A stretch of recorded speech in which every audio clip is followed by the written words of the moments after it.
is you know who else needs a football season? The football players. And I know we have this notion in our sport, in college football that, these kids life is so tough and these poor kids and, they get so taken advantage of, they get so exploited. Not everyone is Trevor Lawrence. Yeah, Trevor Lawrence has made tens of millions of dollars for Clemson. Johnny Manziel made a lot of money for Texas A&M. Reggie Bush made a lot of money for USC. Whatever. But don't tell me that these football players don't need football too. Because I keep hearing, well, if we just go to the spring, none of the good players are going to play.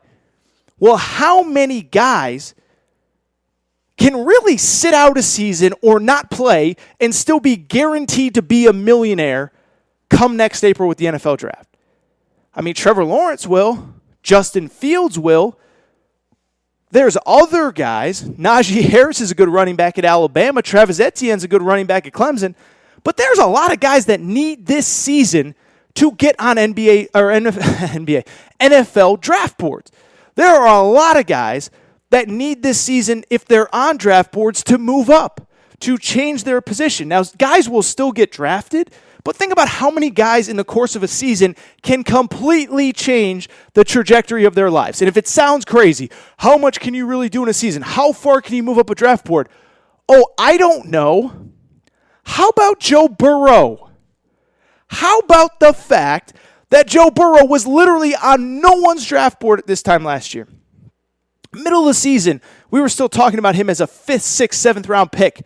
Oh, by the way, what happened after he beat Clemson and Oklahoma and Florida and Auburn and Georgia?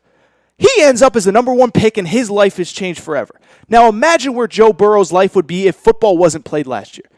How about Kyler Murray the year before? He was set to play baseball for the Oakland A's. And he wanted one more season of football just to put it behind him. Then what happens? Wins a Heisman Trophy.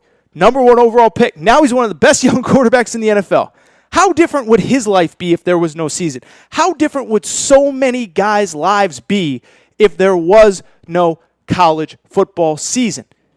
And so don't give me this whole, Trevor Lawrence and Justin Fields will be fine. Yeah, Trevor Lawrence and Justin Fields will be fine. But think about all the guys that will be underdrafted, not drafted at all, that otherwise have the opportunity to move up, that have been working their whole lives for this opportunity. It's a lot. It's a lot of guys, and I'm so sick of this nonsense that, college football, it's only about the money.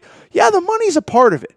Yeah, I don't want to see hundreds, if not thousands of people lose their jobs because we don't get a football season. Now, I'll also say, I don't want there to be a football season if nobody's safe, but if we can figure out a way to safely get football on the field, there's a lot at stake. By the way, it's the same at the lower levels too. I saw the news that junior colleges are pushing back to the spring. Now, some guys are fine. Some guys are already committed. They know where they're going to college in the future. But some guys need this season. And you push back to the spring, you're hoping that there is a season. And you're hoping that there is going to be a scholarship available in May, April, June, whenever the season ends at the JUCO level.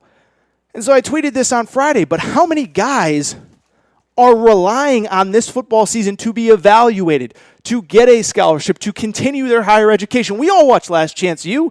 Most of those guys aren't going to the NFL. Most of those guys aren't millionaires, but their lives can change if they can get out of the junior college and into a 4-year school. And what happens if there isn't a season in JUCO? What happens if there isn't a season in high school?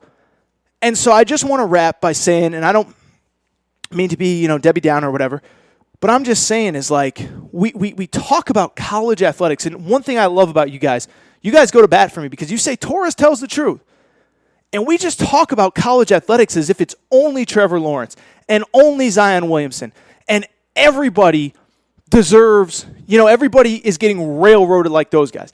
Yeah, Zion made a lot of money for Duke. By the way, Duke made a lot of money for Zion too now. He doesn't get a $75 million contract coming out of high school for a shoe company. Trevor Lawrence doesn't need college football. But his offensive tackle might need this season. The defensive tackle on the other side of the ball, the corner, the safety, the kicker, the punter, they might need this season. And so it does kind of bother me when we talk about college football in this vacuum of, they're only going to have a season to protect their own asses. Well, that's part of it. but the players need the season too, and I hope you guys understand that. All right, so good solid little 35-minute segment from your boy AT on college football. And I will say I am optimistic. I will say things can change in a hurry, and things can go sideways and go backwards in a hurry. And we are in a backwards kind of moment, but I am hoping that over the next few weeks, we can figure out a way to get some games on the field. We will see.